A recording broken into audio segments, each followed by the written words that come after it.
Engraving glass is a lot of fun and it's easier than you might think, so let me show you what you need and how to do it.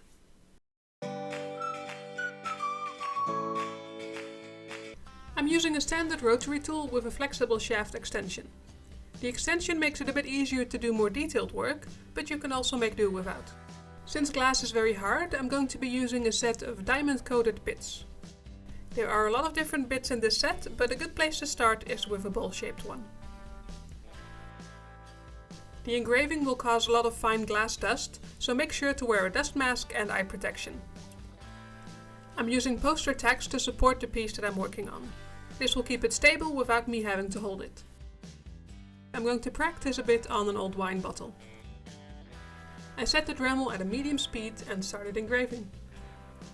For now I'm just freehanding a design. I quickly figured out that you don't have to push down into the glass a lot. A light touch is all it takes. It's all about letting the tool do the work. One direction of engraving will work better than the other. This is because of the rotation direction of the tool. For me, I did the best cutting when pulling the tool towards me, so I drew lines onto the glass that way and lifted the tip up in between. The engraving creates a reasonable amount of glass dust, which can make it difficult to see what you're doing. Keep a wet cloth and a bowl of water nearby so you can wipe away the dust regularly. This will make it look like your design is disappearing, but don't worry. Once you dry the glass, it'll reappear.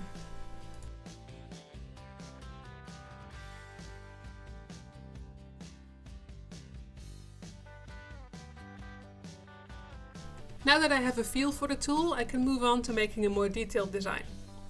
I won't be freehanding this one, so I printed a design, cut it out and taped it to the inside of the glass. This way all I have to do is trace the design onto the glass. I switched to a smaller bowl-shaped bit to allow for the finer detail. I changed the orientation of the glass several times along the way to make the engraving a bit easier.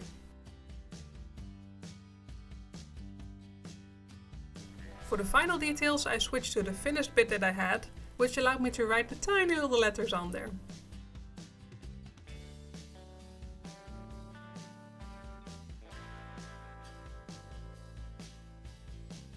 Finally, I used the bowl-shaped bit again to add random stars all the way around the glass to make the TARDIS look like it's floating through space.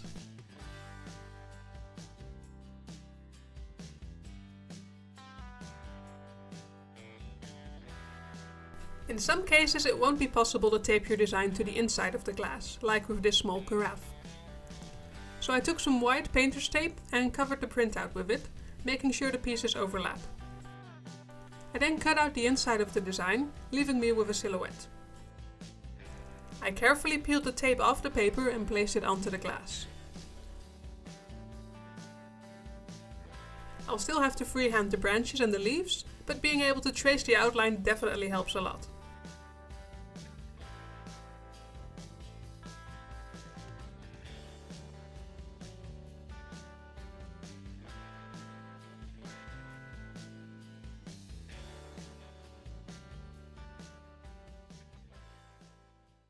Alright, that's it for this one. I really enjoyed engraving stuff, so I'm gonna be trying this on a couple of different materials. Probably metal next, but we'll see.